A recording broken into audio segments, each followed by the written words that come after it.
He is known as the father of India, but throughout his life, Mohandas Karamchand Gandhi evoked mixed feelings. He was viewed alternatively as a fanatic or an eccentric, a reactionary, revolutionary, saint or messiah, or as a man who must be killed. He championed a philosophy of non-violence, only to die at the hand of an assassin. He led a peaceful resistance movement to free India from British rule. Yet, independent India was born at an hour of brutal carnage. Amid sectarian killings on an unprecedented scale, Gandhi risked his life to preach non-violence until his dying day. On January 30th, 1948, he was killed by a Hindu nationalist with 3 shots fired to the chest.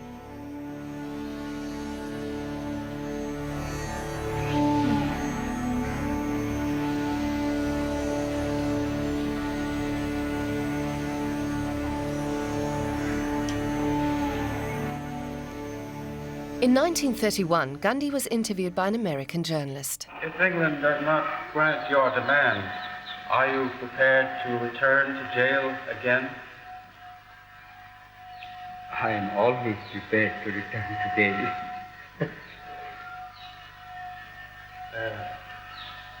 Would you be prepared to die in the cause of India's independence?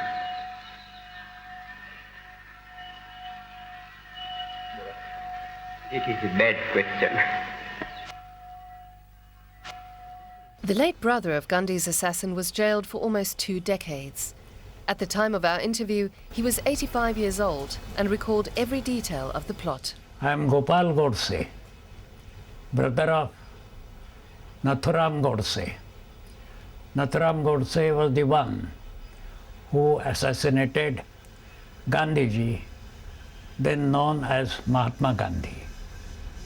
The year was 1948. I do not repent for having participated in the act. We felt, let 10 persons go to the gallows, but let this person not live.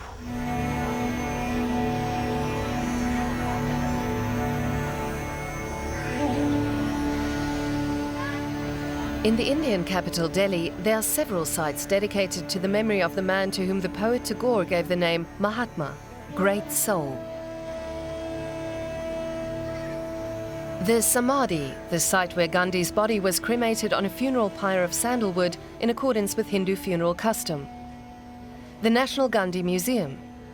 And Birla House, converted into a memorial museum after Gandhi was assassinated on its grounds. Every day, crowds of visitors flock there from all over the country, Bengal and Kerala, Uttar Pradesh and Manipur. Many Indians, rich or poor, still see it as their duty to make the pilgrimage and pay homage. The atmosphere feels more like a temple than a museum. One room has a series of dioramas depicting key scenes from Gandhi's life.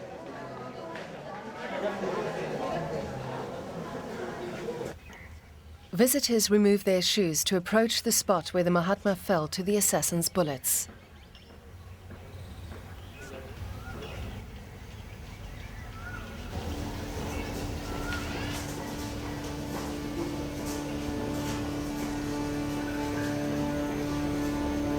Frescoes, photographs, Gandhi's meager personal belongings, his notebooks, walking stick, letters, even his blood-stained clothes. Everything related to the life of the father of the nation has been preserved.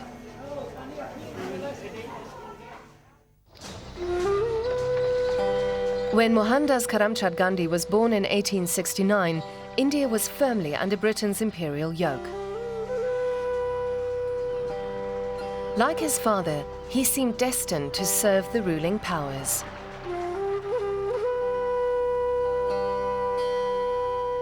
His family belonged to the Baniya caste, hard-working merchants from western Gujarat state. Gandhi's marriage at the age of 13 was arranged. He and his wife Kasturba would have 4 children. When he was 16, his father fell gravely ill. Gandhi's biographers describe him as a devoted son who sat at his father's bedside. Gandhi felt that he had a duty to nurse his father at the time he was dying, and hopefully he wanted to actually be with him at the hour of his death. But on that particular day when his father became critically ill, he felt more attracted to his wife, and he was actually in the act of making love to her at the moment when his father died. And it's a lot of historians who've looked at Gandhi's life feel that this was really something that coloured his whole attitude to his sexuality and led eventually to his deciding to renounce all a sexual relationship with his wife. After passing his bar exams in London, Gandhi returned to India to practice law, but soon went on to take up a short-term position in South Africa. He ended up staying for 20 years. Initially, in his early years, Gandhi in South Africa had lived the life of a rich lawyer. He'd had quite an affluent lifestyle. He hadn't really changed, become this very ascetic person, dressing in hand-spun clothes and so on. He was wearing Western-style suits. He was living well.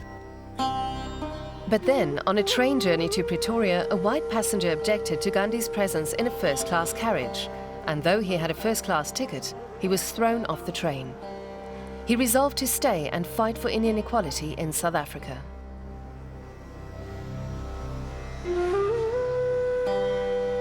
When he returned to India in 1915, Gandhi was a changed man.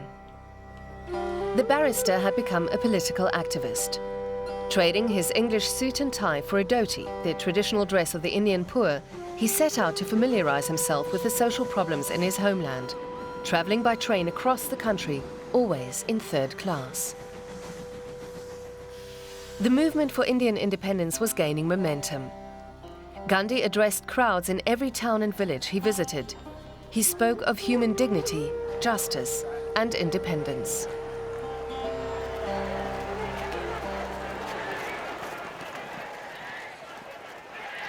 Across the country, nationalists organized bonfire protests to burn textiles imported from England. Gandhi launched his charkha, or spinning wheel movement. He declared it the patriotic duty of every Indian to spin 200 yards of cotton thread a day and to boycott textiles produced in the mills of Manchester and Liverpool.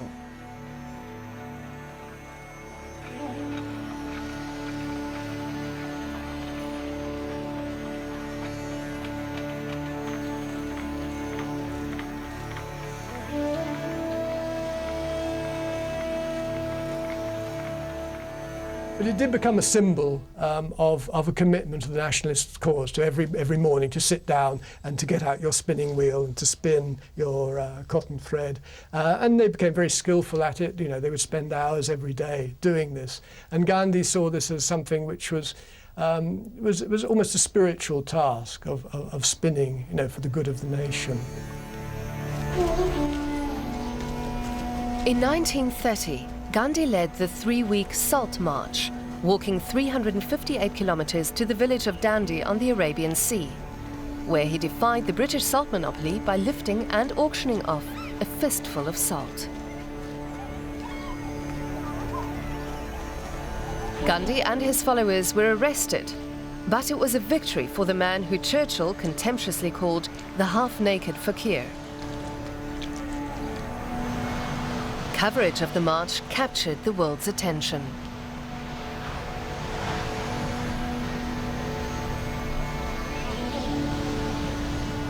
Gandhi had an innate sense of symbolism and mass communication.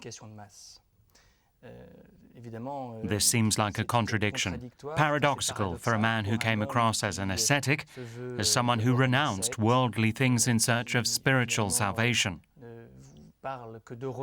But he was a great politician and a great communicator.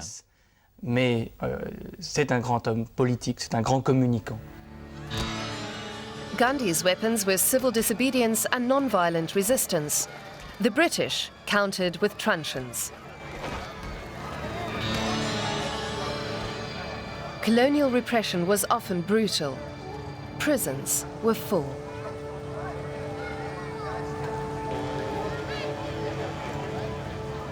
Gandhi was jailed 7 times for a total of 4 years. His protege, Jawaharlal Nehru, 8 times, serving 9 years. From the beginning to the end, the struggle for independence was led by the Indian National Congress Party. Gandhi was its guiding light, Nehru its chief organizer.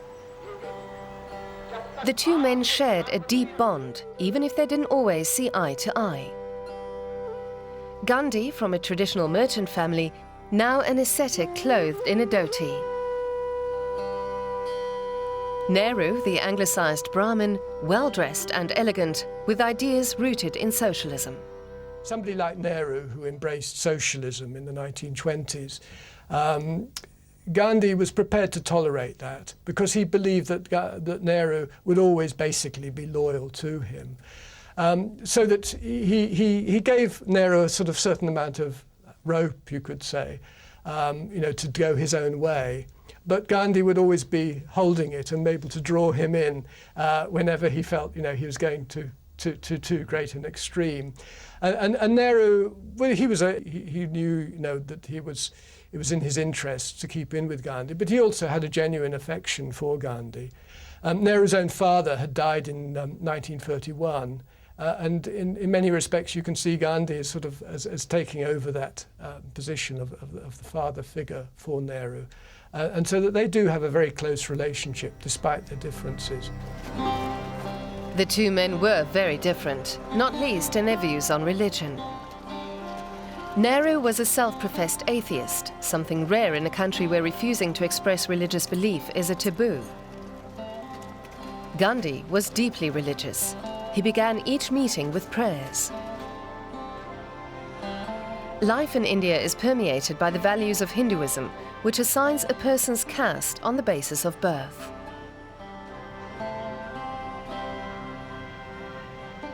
But Hinduism has been traditionally regarded as a tolerant religion, not given to proselytizing.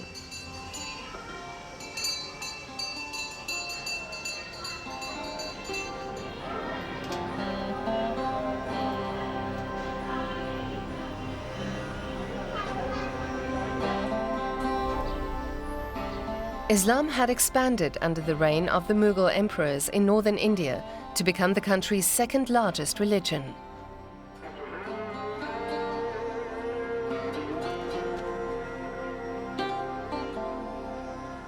In British India, Muslims accounted for a quarter of the population.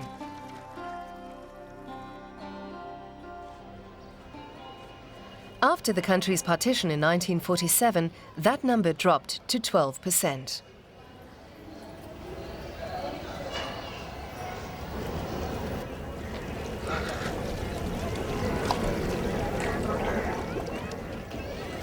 Hindus and Muslims had long enjoyed a peaceful coexistence, until political representation was attached to religious identity.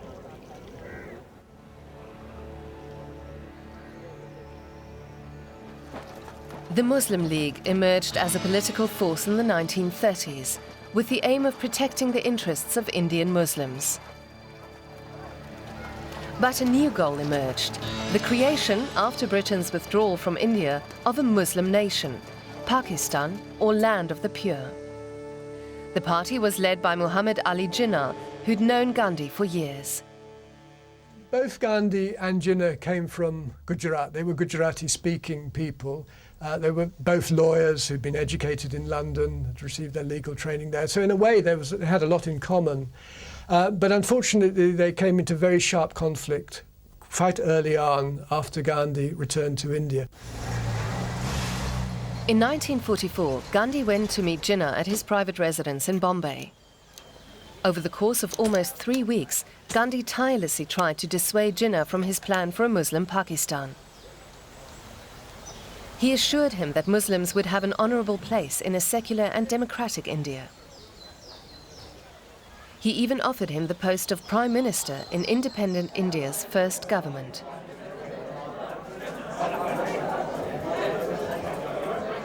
Jinnah ne supporte pas. Jinnah couldn't stand the affection and attention he was shown by Gandhi, because like many Muslims, he viewed it as a patronizing attempt by Hindus to assimilate Muslims. Gandhi saw himself as a universalist. He didn't want to be seen as Hindu, but as Indian.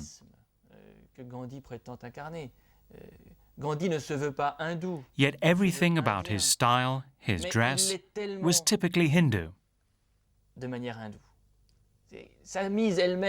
embrace of renunciatory disciplines and linking of ascetic practice with political aspirations, all that created the impression of a quintessential Hindu.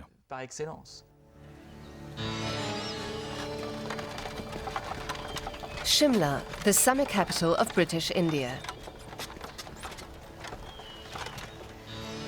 In 1946, the leaders of the Muslim League and Indian Congress Party met here to discuss ways to implement Gandhi's vision of a united, independent India.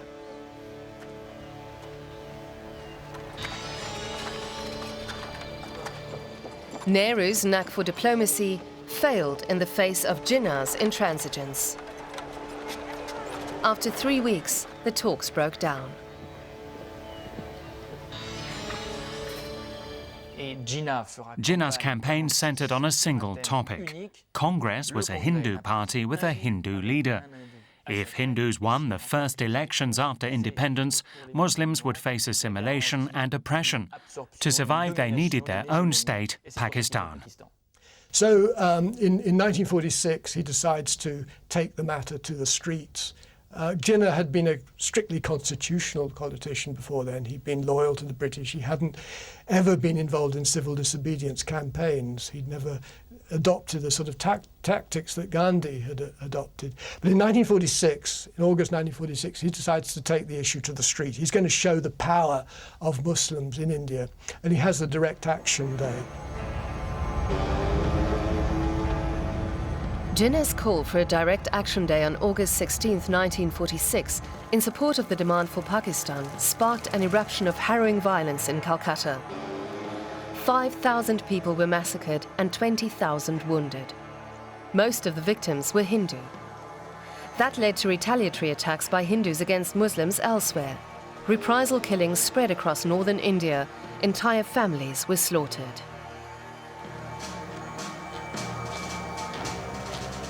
Some Hindus now claimed their religion was too passive and lacked martial ardor. To them, the Hindu value of tolerance was an inexcusable weakness, which had for centuries allowed first the Mughal and then the British empires to enslave the Hindu majority. They felt the time had come for Hindus to assert themselves and for Hindu men to reclaim their prowess.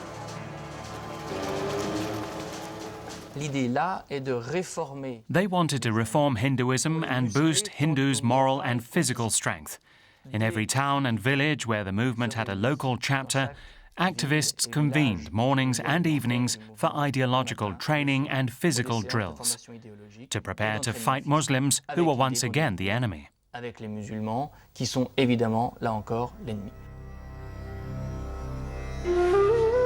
While Hindu nationalists massacred Muslims, Muslim League extremists butchered Hindus. Gandhi was horrified. He began a fast in Calcutta, which he vowed to continue until the violence stopped.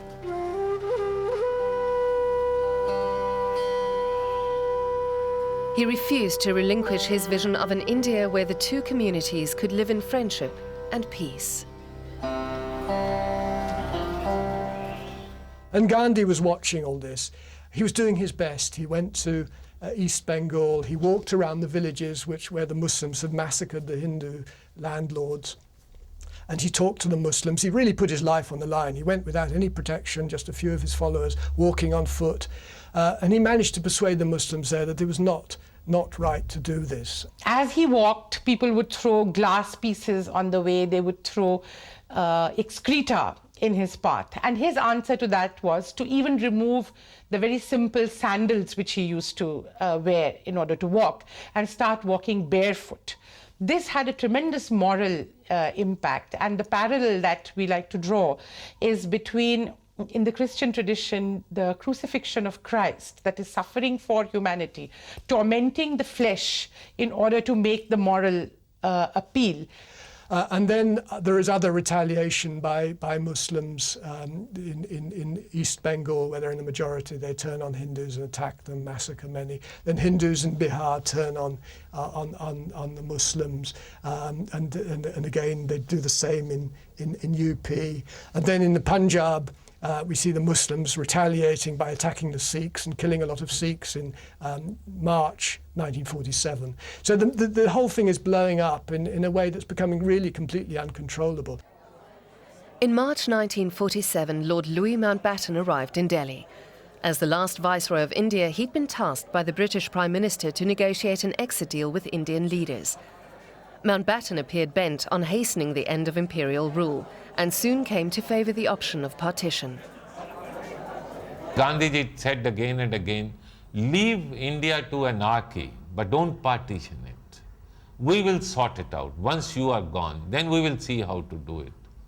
But the British said, we will go only after you decide who should get what.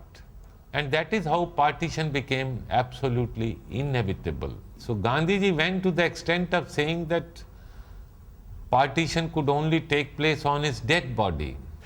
And then, of course, the Congress leaders decided that they would accept the demand for partition. They felt that Jinnah was able to stir up so much trouble for them that if they didn't concede that demand for a separate nation state of Pakistan, then he would cause terrible disruption within India after independence and perhaps compromise the integrity of the new Indian nation state. It would perhaps collapse. Sir Cyril Radcliffe was appointed chairman of the Boundary Commission in charge of equitably carving a Muslim-majority state from British India. He was assisted by 2 Hindus and 2 Muslims because he himself knew nothing of India. That was why he'd been chosen, to guarantee objectivity and fairness. Most of India's Muslims lived in the north. The plan called for the creation of one state with 2 territories, East and West Pakistan, located 2,000 kilometers apart. But Hindu and Muslim communities in Bengal and Punjab were inextricably mixed. Drawing borders was an exercise in absurdity. On August 15, 1947, the partition between India and Pakistan was made official. As the clock had approached midnight, Jawaharlal Nehru, the first Prime Minister of independent India, addressed the nation.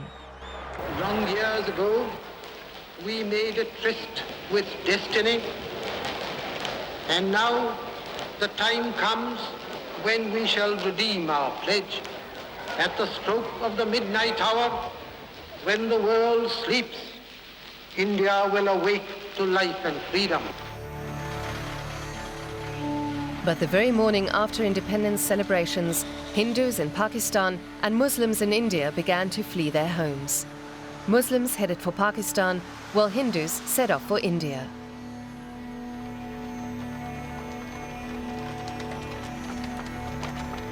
Enormous convoys of people moving in opposite directions, the greatest mass migration in history. 10 million people were displaced. Many were attacked by robbers and armed militants along the way. 1 million people lost their lives. No one took responsibility for the tragedy. But Hindu nationalists accused Gandhi of allowing Muslims to steal part of the Hindu nation. We went to the Delhi headquarters of the right-wing Hindu Mahasabha organization. There we spoke to its then president, who maintained that his was the only group that sought to defend India's integrity. Akhil Bharat Hindu Mahasabha was the only organization in India which advocated with full courage and expressions that we shall never tolerate division of India. We want united India, one India. So although the Hindu nationalists claimed that this was a vivisection of India and it was something that the Congress had betrayed the Indian people in agreeing to, in fact it was very much a part of their own programme to have a separate state, and it's always served their interests subsequently to have a separate Pakistan state, which is always in antagonism to India, as always a representation really of India's other, its opponent. A few months after independence, the new states waged their first war over Kashmir, a province with a Muslim majority but a Hindu Maharaja. The two sides agreed to a ceasefire along what's known as the Line of Control. It divided the region in two, with one side administered by India and the other by Pakistan. Of the three officially declared wars between India and Pakistan, two have been over Kashmir, and it remains a flashpoint to this day.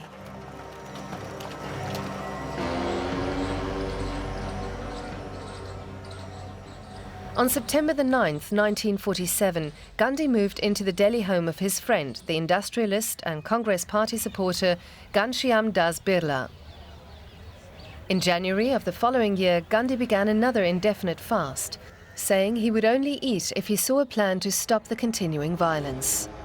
Hindus who had fled persecution in Pakistan were dumbfounded by Gandhi's empathy for Muslims, which was inherent in the second, indirect goal of his fasting.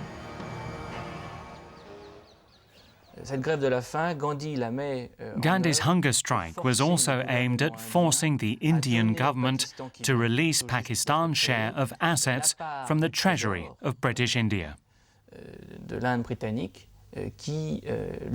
Gandhiji, that stood in favor of Pakistan and said that I shall go on hunger strike, I shall die, and the 55 crores should be given. Then only I shall release my fast. At that moment, some youths like me decided, you will not die of hunger strike, you will die of bullets now. Hindu nationalists found it scandalous that Gandhi would fast to ensure India respected the financial clauses of the partition agreement and transfer 550 million rupees to a country that had launched armed cross-border raids on Kashmir. So on the 20th of January, there was an attempt. As far as I remember, 7 of the accused were present at the prayer meeting. They were Nathuram Godse, Narayan Apte, Vishnu Karkare, Madanlal Pahwa, and Gopal Godse, that is myself.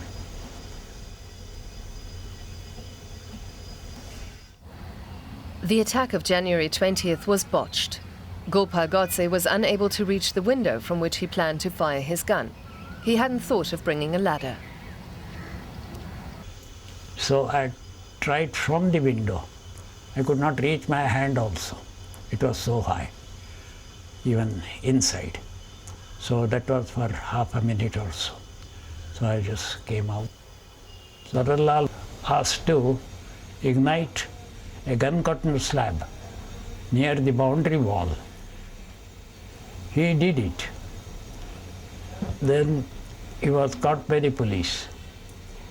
Further actions did not take place. So we all ran away from the place.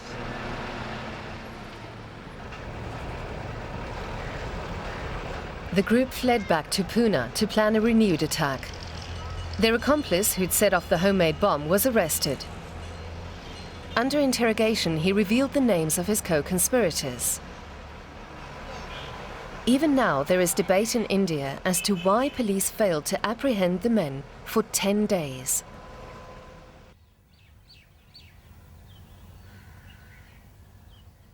Mahatma Gandhi used to sit in the manner as you can see in this picture.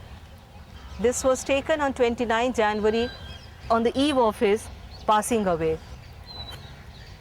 He would address, people would be sitting here, some would be very angry with him that they would think, I mean, I don't know, there was a thinking amongst them that Bapu did not do enough to prevent the partition. On the 30th of January, Nathuram himself arranged for a pistol, automatic pistol, and went to the prayer ground, evening at 5 o'clock or maybe 5 minutes late. The columns indicates the exact spot where Gandhi was felled by the assassin's bullet. The assassin lay in waiting for the Mahatma in this corner. As the Mahatma reached this spot to go there, he stepped forward. He took 3 steps, bowed before Mahatma Gandhi, and he shot him point blank, 3 bullets.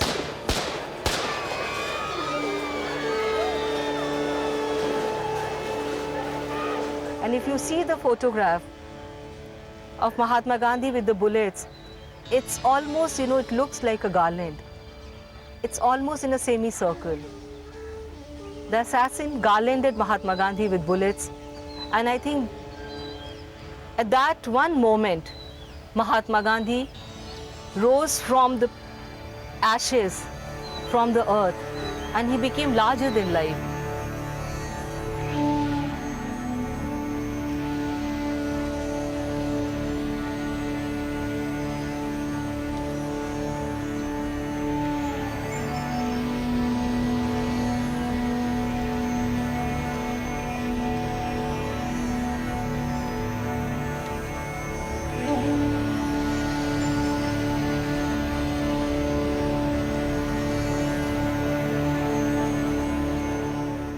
In a radio broadcast, Nehru announced the news of Gandhi's death.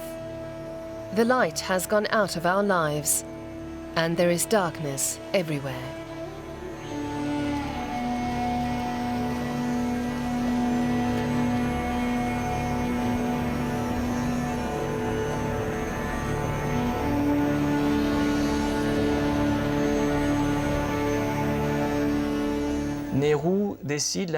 Nehru banned the movements he held responsible for Gandhi's assassination. The Hindu Mahasabha and the Hindu volunteer organization, the RSS. 20,000 RSS militants were jailed. Gandhi supporters targeted the Brahmins of Maharashtra, the caste to which the assassin Godse belonged, and which was closely associated with the Hindu Mahasabha and the RSS.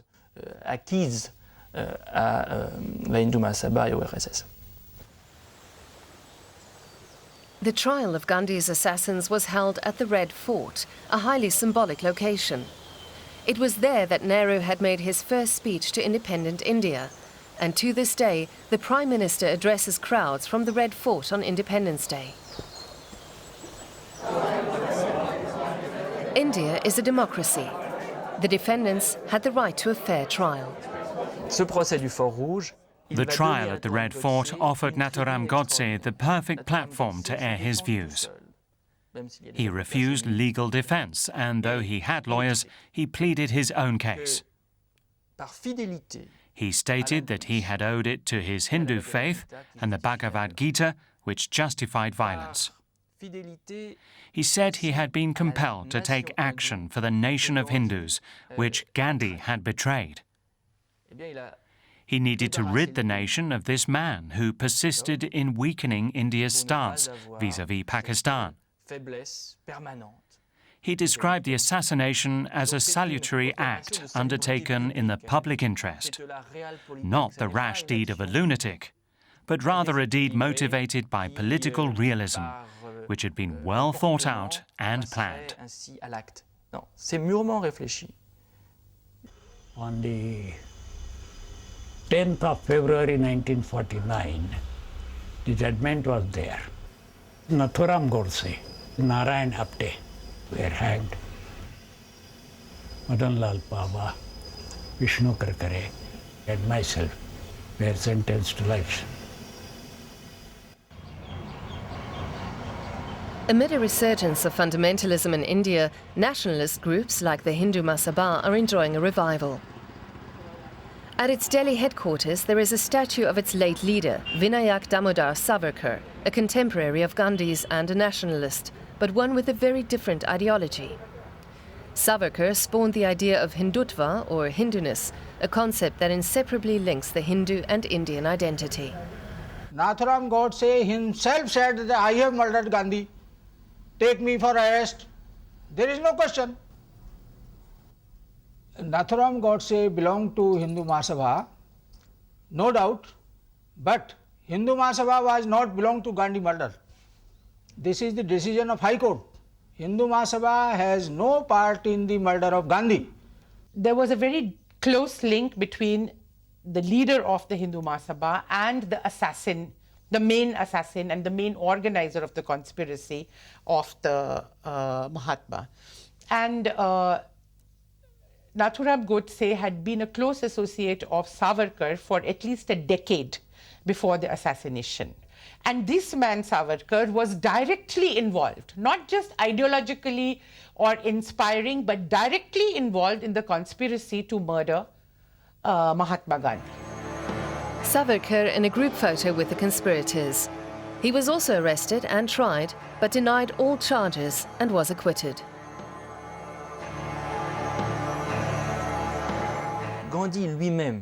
Gandhi himself said after the first assassination attempt, maybe the assailant is right. Maybe I am a nuisance in independent India.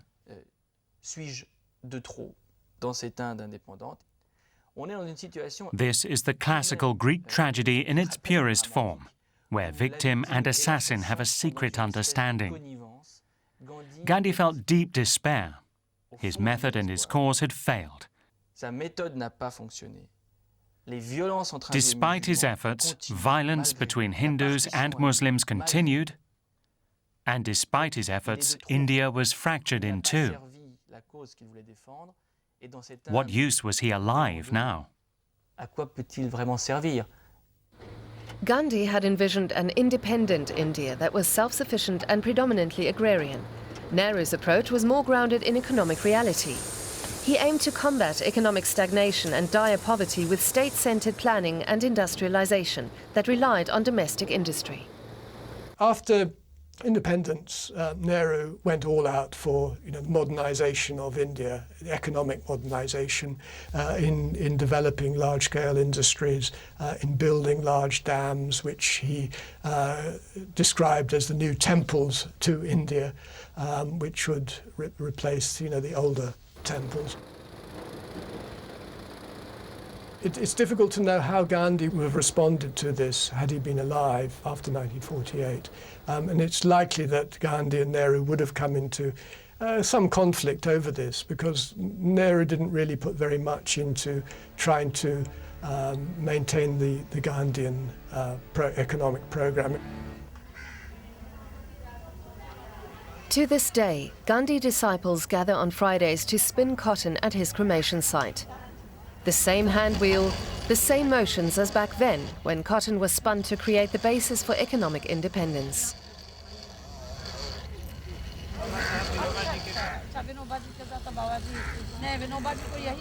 Today, it's more a ritual than a lesson in economic theory.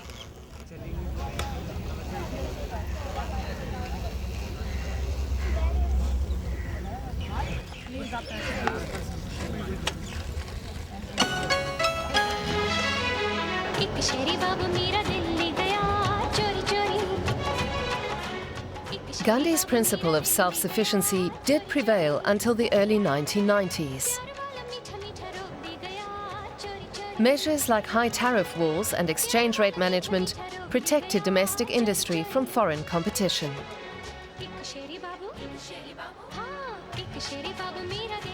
But over the past few decades, the country has really opened up to the forces of globalization.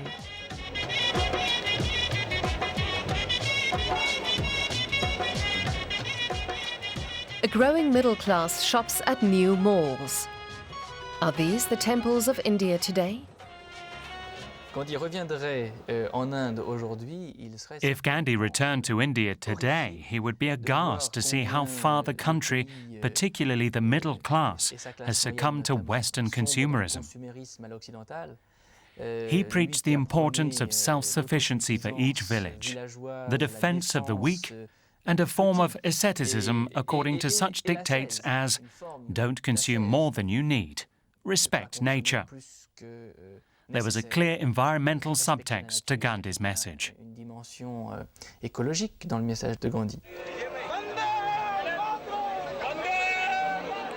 On March the 12th, 2005, 10 months after returning to power, India's Congress Party marked the 75th anniversary of the Salt March. Hundreds of people walked in the Mahatma's footsteps, following the same 358-kilometer route for 26 days.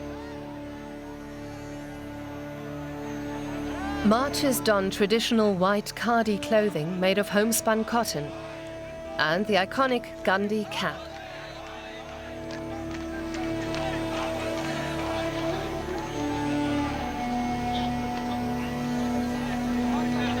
The great-grandson of Jawaharlal Nehru, Rahul Gandhi, was 35 at the time of the procession and had only recently entered politics. He would go on to become party president. He joined the marchers as they reached the coast in Gujarat, 75 years to the day that Mahatma Gandhi shook the British Empire to its core by harvesting a handful of salt. Whether on 35mm film or on digital video, the cameras captured the same scene.